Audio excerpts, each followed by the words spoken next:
Craig is not here. Craig is currently directing a movie, which finished filming yesterday.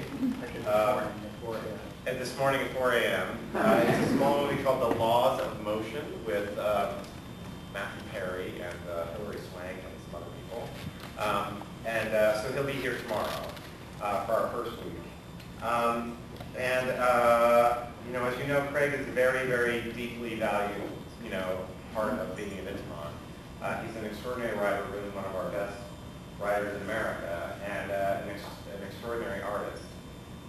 This is the second new play of his we've done. 3 years ago now, we did Singing Forest, which was a very, very different kind of piece of writing from this. Singing Forest was, which also starred Mr. Perpicino. Singing Forest, it was a very large family play which spanned Vienna and Now and all this other stuff, and an incredible piece which also went on to Long Wharf. We are also doing this same production in conjunction with the Long Wharf Theater in Connecticut. I talked this morning to Gordon Elstein, who is the artistic director of that. He was in this is going to sound weird, he was in a hospital in Romania where he is directing The Crucible, and where somehow he hurt his foot, which was infected, and he was on an IV and about to fly to Israel tomorrow to find a doctor he could trust, apparently. But he was fine. It was apparently not completely life-threatening, or at least he seemed to be talking on the phone, and for quite a while, so I thought he was out of any kind of mortal danger. But he was, so anyway, he wishes us all the best, and he'll join us when we get to Long Wharf, and he's going to come out and see it here. I think that Craig has written many plays, and this is his most current, and I think really one of his most special pieces of writing.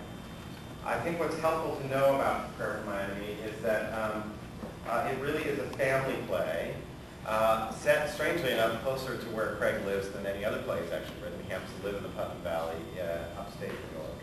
And it's a family play that in some ways really deals with both the dynamics of a family and all kinds of complexities, from their love, from their sense of who people love, and also addiction and other kinds of complexities within a family. And it has a larger backdrop against which this sense of the Iraq War kind of has an impact on it. Craig always usually has one of the same themes, which is that the personal relationships between people and how they behave and how they live actually mirror how they are in their society and how their society behaves. So there is a relationship always in Craig's plays between how you might be with somebody you really love and how the president might be with someone they don't love. That actually there is a relationship between that as individuals and in our family relationships and in our community relationships, they mirror all the way up. And this play tries to kind of deal with that. Craig also always does other kinds of really interesting things, and particularly in this play, which is more, I hate to use a word like this for fear of frightening anybody, but it's more experimental in its structure, in the sense that the way that the play weaves in and out, plus the way that there are these constant asides where the subtext and the surface text are kind of bouncing up and down between each other, is really unique to Craig and unique to this play, and has a very impact on how coincidences in people's lives who we don't think affect ours do start to affect ours. So they're intersecting and they're connecting all the time. And one of the things that drew me to the play was it gave a great chance for an enormous theatrical energy to the piece, because I think it's going to be not like anything our audience has ever seen before. The best way I can describe it, and this is only my more recent thing, it's a little bit more like a ballet than a play, in the way that it weaves from